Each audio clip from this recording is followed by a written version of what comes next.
கர்த்தருடைய பரிசுத்த நாமத்துக்கு மகிமையுண்டதாக. ஆண்டவராகிய இயேசு கிறிஸ்து நாமத்தினாலே இந்த 1ஆம் தேதி இந்த ஜூன் மாதத்திலே உங்களை சந்திப்பதில் மிக்க மகிழ்ச்சி அடைகிறேன். கர்த்தர் தொடர்ந்து உங்களை பலப்படுத்தி ஆஸ்வதிப்பாராக. கடந்த மாதத்திலே தேவன் நம்முடைய தேவைகளை சந்தித்து நம்மை பலப்படுத்தி நடத்தி வந்திருக்கிறார். அந்த பெரிய கிருபைக்காய் நம் ஆண்டவரை ஸ்தோத்திரம் பண்ண வேண்டும். ஹல்லேலூயா. ஆகவே இந்த அருமையான நேரத்தில் தேவனுடைய வார்த்தையை பார்க்க போகிறோம். இந்த ஜூன் மாதத்தில் கர்த்தர் கொடுக்கிற வார்த்தை என்ன வார்த்தை என்றால், ஏசாயா 40ஆம் அதிகாரத்திலே 29ஆம் வசனத்தை வாசி கேட்போம். சோர்ந்து போகிறவனுக்கு அவர் பலன் கொடுத்து, சோர்ந்து போகிறவனுக்கு அவர் பலன் கொடுத்து, சத்துவம் இல்லாதவனுக்கு சத்துவத்தை பெருக பண்ணுகிறார். ஹல்லேலூயா. கர்த்தருக்கு ஸ்தோத்திரம் உண்டாவதாக. அன்பான தேவனுடைய பிள்ளைகளே, இந்த ஜூன் மாதத்திலே தேவன் சொல்ற காரியம், சோர்ந்து போகிறவனுக்கு தேவன் பலன் கொடுப்பார். இந்த மாதம் நம்மை உங்களை பலப்படுத்தக்கூடிய மாதம். ஹல்லேலூயா. இந்த ஜூன் மாதத்திலே கர்த்தர் நாளில் உங்களை பலப்படுத்தும்படியாய் இறங்கி வருகிறார். ஆகவே அன்பு தேவனுடைய பிள்ளைகளே, ஒருவேளை நீங்கள் மனசோர்வோடு இருக்கலாம், ஒருவேளை அருமை இருதயத்தில் சோர்வோடு இருக்கலாம், சரிய சோர்வோடு இருக்கலாம், அல்ல பலவிதமான சோர்வுகளை நீங்கள் ஒருவேளை நீங்கள் கருமையா சோர்ந்து போ உட்கார்ந்து இருக்கலாம். இந்த நாட்களில் தேவன் கொடுக்கிற வார்த்தை உங்களை கர்த்தர் உற்சாகப்படுத்துகிறார். உங்களை தேவன் பலப்படுத்தும்படியாய் இந்த மாதம் இறங்கி வருவார். ஹல்லேலூயா. அன்பான தேவனுடைய பிள்ளைகளே, இப்ப இருக்க சூழலை பார்த்தீங்கன்னு சொன்னீங்கன்னா 3 விதமான சோர்வு ஒரு மனுஷனுக்குள்ள வருகிறது. 3 விதமான சோர்வுகள், 3 விதமான சூழலிலே மனுஷன் சோர்வடைகிறான். அது என்ன சோர்வுன்னு சொன்னா, முதலாவதாக பார்க்க போகிறோம் 1 ராஜாக்கள் புஸ்தகத்திலே 19ஆம் அதிகாரம், 1 ராஜாக்கள் 19ஆம் அதிகாரம் 4ஆம் வசனத்தை வாசி கேட்போம். அவன் வனாந்தரத்தில் ஒரு நாள் பிரயாணம் போய் ஒரு சுருட்செடியின் கீழ் உட்கார்ந்து தாம் சாக வேண்டும் என்று கூறி போதும் கர்த்தாவே என் ஆத்மாவை எடுத்துக்கொள்ளும். அல்லேலூயா. நல்லா கவனிங்க. இந்த இடத்துல எலியான்ற மனுஷனை கொடுத்து பார்க்கிறோம். எலியா நல்ல அபிஷேகம் பெற்ற மனுஷன், கர்த்தரால் பயன்படுத்தப்பட்ட நல்ல ஒரு பாத்திரமான ஒரு மனுஷன். அந்த எலியா ஜெபிக்கும் பொழுது வானத்தில் அக்கினி இறங்கி வரும். மழைக்கா எலியா ஜெபிக்கும் பொழுது மழை வரும். மழை வரக்கூடாதுன்னு ஜெபிக்கும் போது மழை வருவதில்லை. மரித்தவனை உயிரோடு எழுப்பி இருக்கிறார். இப்படி வல்லமையான காரியங்களை எலியா செய்த மனுஷன். இந்த எலியாவை கொண்டு கர்த்தர் பயங்கரமான காரியங்களாம் தேவன் செய்தார். ஒரு தைரியசாலியான மனுஷன், ஒரே மனுஷன் நின்று கொண்டு கர்த்தர் தான் தெய்வம் என்று சொல்லி நிரூபித்த மனுஷன் இன்னைக்கு ஒரு சூரச்செடிக்குள்ள உட்கார்ந்து படுத்துக்கொண்டு அந்த மனுஷன் சொல்ற வார்த்தை, போதும் கர்த்தாவே என் ஆத்துமாவை எடுத்துக்கொள்ளும், நான் சாக விரும்புகிறேன்னு சொல்லி சொல்ற வார்த்தையை அந்த இடத்துல பார்க்கிறோம். கர்த்தருக்கு ஸ்தோத்திரம் உண்டாவதாக. தேவன் அன்பான தேவனுடைய பிள்ளை, ஒருவேளை உங்க வாழ்க்கையில கூட நேரங்கள்ல இந்த மாதிரி சோர்வுகளை பார்க்க முடியும். இவ்வளவு தைரியசாலிய மனுஷன் இந்த வார்த்தை சொல்ல காரணம் என்னவென்றால், அவன் இருதயத்திலே அவன் சோர்ந்து போய்விட்டான்.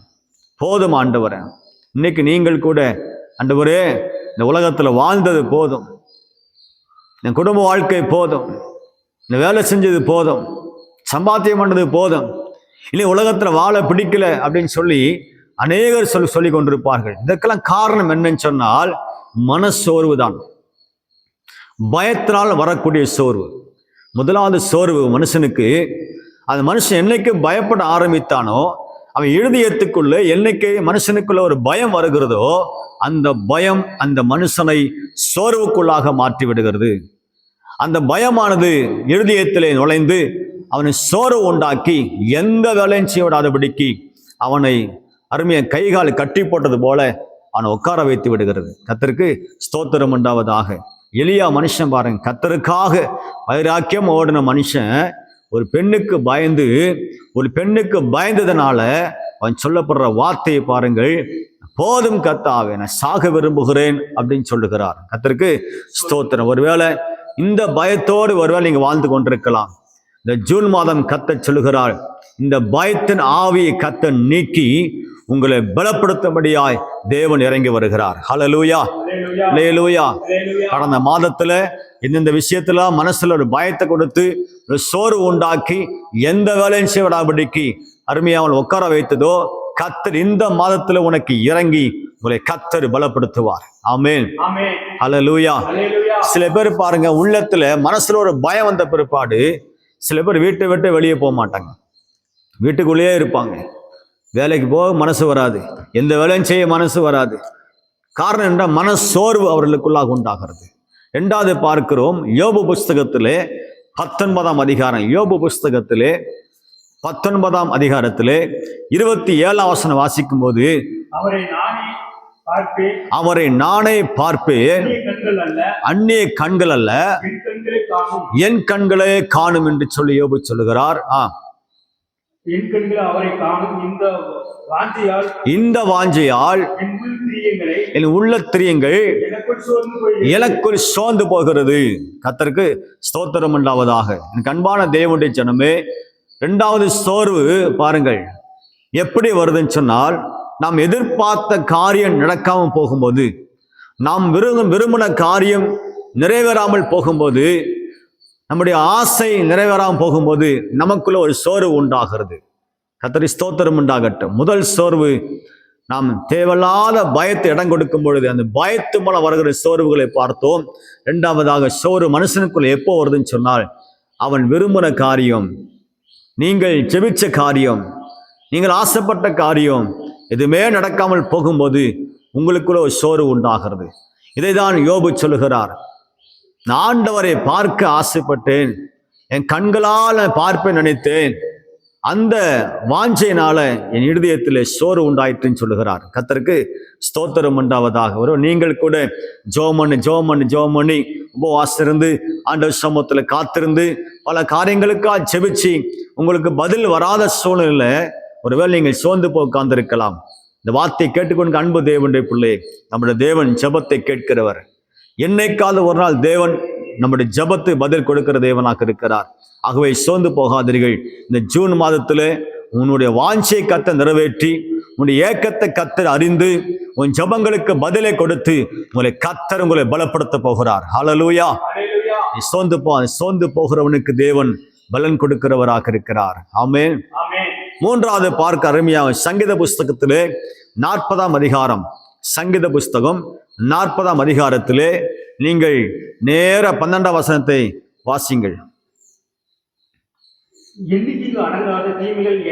எண்ணிக்கைக்கு அடங்காத தீமைகள் என்னை சூழ்ந்து கொண்டது, என் அக்கிரமங்கள் என்னை தொடர்ந்து பிடித்து நான் நிமிர்ந்து பார்க்க கூடாதபடிக்கு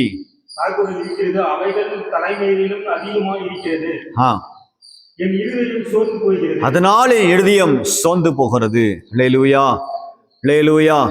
கர்த்தருக்கு ஸ்தோத்திரம் உண்டாவதாக. மூன்றாவது பிரச்சனை ஒரு மனுஷனை எப்போ அருமையா, மூன்றாவது சோர்வு மனுஷனுக்கு எப்போ வருதுன்னா, அடிக்கடி பிரச்சனையை சந்திக்கும் போது. ஒன்று போனாலும் ஒன்று பிரச்சனை, ஒரு உபத்திரமா இன்னொரு உபத்திரம் ரெடியாக காத்திருக்கும்.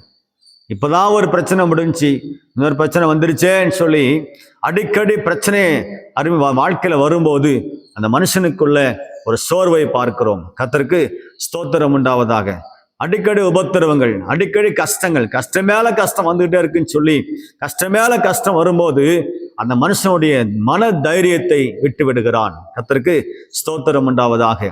இன்னைக்கு நிறைய பேர் வாழ்க்கையில் ஏன் சூசைட் பண்ணிக்கிறாங்க, நிறைய பேர் ஏன் தற்கொலை செய்து கொள்றாங்க, வீட்டை விட்டு ஓடுகிறாங்க? அவங்களுக்கு சோர்ந்து போயிட்டாங்க. வாழ்க்கையில மனசோர்வு, அந்த கஷ்டத்தை ஃபேஸ் பண்ண முடியல, பிரச்சனையை ஃபேஸ் பண்ண முடியல, கஷ்டம் மேல கஷ்டம் வந்துகிட்டு இருக்கு, சமாளிக்க முடியல. அதனால சோர்ந்து போய் போதும் ஆண்டவரேன்னு சொல்லி தவறான முடிவு எடுக்க ஆரம்பித்து விடுகிறார்கள்.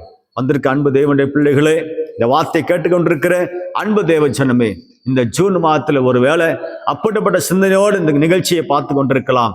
கஷ்டம் மேல கஷ்டம் வந்து கொண்டிருக்கிறது, எப்படி ஆண்டவரை சமாளிக்கிறதுன்னு சொல்லி ஒருவேளை நீங்க மன சோர்வு அடைந்து நீங்கள் உட்கார்ந்திருக்கலாம். ஒருவேளை அநேக பார்த்தினா கஷ்டம் மேல கஷ்டம் வரும் பொழுது ஜெபத்தை விட்டுடுறாங்க. சோர்ந்து போய் ஜெபிச்சு என்ன பிரயோஜனம், சர்ச்சுக்கு போய் என்ன பிரயோஜனம், இயேசுவை நம்பி என்ன பிரயோஜனம், ஒண்ணுமே நடக்கல, கஷ்டம் வந்துகிட்டே இருக்குது அப்படின்னு சொல்லி சில பேர் ஜெபத்தை விட்டுறீங்க, சர்ச்சுக்கு போறதை நிறுத்திடுறீங்க. அருமையானவர்களே, தேவனுடைய வார்த்தையை விசுவாசிப்பதை நிறுத்தி விட்டுறீங்க. நீ கர்த்தர் சொல்கிறார், நீ பயப்படாதீங்க, தைரியமா இருங்க, இந்த ஜூன் மாதம் இப்படிப்பட்ட சோர்வுகளை நீக்க கர்த்தருடைய வல்லமை உங்கள் மேல் இறங்கி வருகிறது. ஹல்லேலூயா, ஹல்லேலூயா. உங்களை சோர்வுக்குள்ள உண்டாக்குற, இருதயத்தை சோர்வு உண்டாக்குற, மனசை சோர்வு உண்டாக்குற, பலவீனப்படுத்துகிற, தைரியத்தை கெடுக்கிற, பயத்தை கொண்டு வர அந்த பொல்லாத ஆவியின் கிரியைகளை இந்த ஜூன் மாதம் கர்த்தர் உங்களை வெற்றி நீக்கி உங்களை கர்த்தர் பலப்படுத்த வல்லமுள்ளவராக இருக்கிறார். ஹல்லேலூயா. தைரியமாக அன்பு தேவனுடைய பிள்ளைகளே. ஆகவே எபேசியர் 3ஆம் அதிகாரத்துல 13ஆம் வசனத்தை பார்க்கும்போது அப்போஸ்தலனாகிய பவுல் பாருங்க, எபிரேயருள்ள சபையுள்ள விசுவாச பிள்ளைகளுக்கு எழுதி அனுப்புகிறார். என்ன சொல்றாரு பாருங்க, என்னோட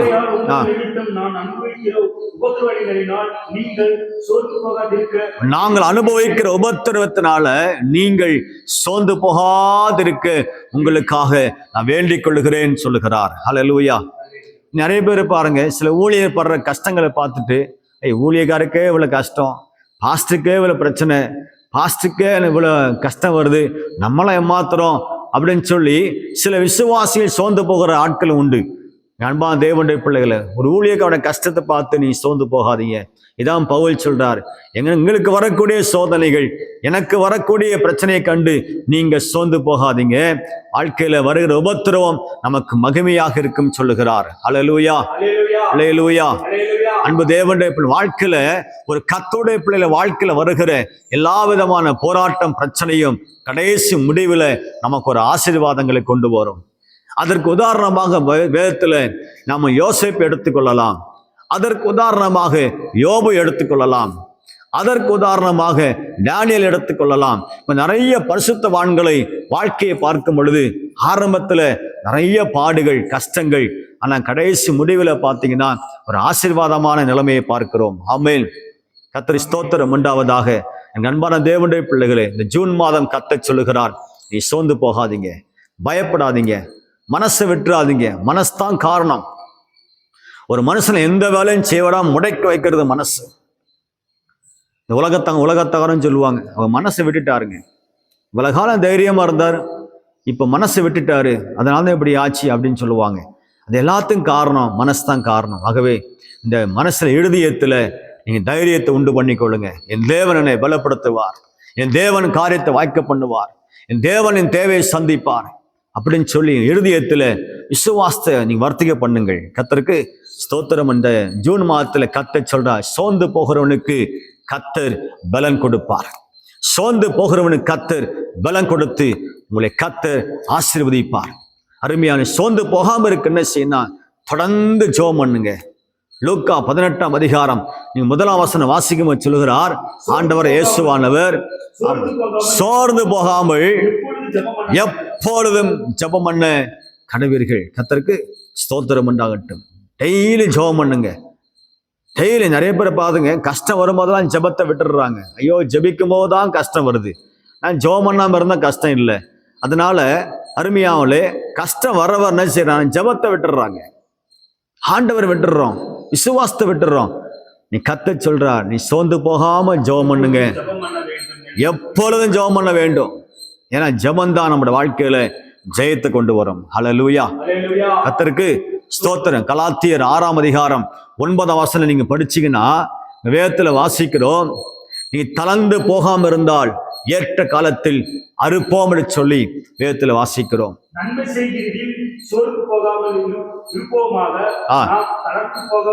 நாம் தளர்ந்து போகாமல் இருந்தால் ஏற்ற காலத்தில் அறுப்போம். கர்த்தருக்கு ஸ்தோத்திரம் உண்டாகட்டும். இதான் ஜூன் மாதம் கர்த்தர் சொல்ற வார்த்தை. கஷ்டம் மேல கஷ்டம் அனுபவிக்கிறீங்களா, உள்ளத்துல பயந்து கொண்டிருக்கிறேன், பயப்படாதீங்க. அருமையா தளர்ந்து போகாதீங்க, சோர்ந்து போகாதீங்க. கர்த்தர் உங்களோடு கூட இருக்கிறார், தைரியமா இருங்க. கர்த்தர் உங்களை பலப்படுத்துவார். சோர்ந்து போகாம இருந்தீங்கன்னா ஏற்ற காலத்துல நீங்கள் அறுப்பீர்கள், ஏற்ற காலத்துல ஆசீர்வாதத்தை பார்ப்பீங்க. செபிப்போம். நல்ல பிதாவை நல்ல வேளைக்காய் ஸ்தோத்திரம். ஆண்டவரே, இந்த அருமையான நேரத்துல ஜூன் மாதம் 1ஆம் தேதியில ஆண்டவரே நாளிலே நாங்கள் கூடி உங்களுடைய வார்த்தையை தியானிக்க செபிக்க கர்த்தர் கொடுத்த பெரிய பாக்கியத்துக்காய் ஸ்தோத்திரிக்கிறோம். விசேஷம் நாளே இந்த மாதத்துல வந்திருக்கதான ஆண்டு ஒவ்வொரு பிள்ளைகளையும் ஆசீர்வதிங்க. நிகழ்ச்சியை பார்க்கிற பிள்ளைகளையும் ஆண்டவர் ஆசீர்வதிங்க.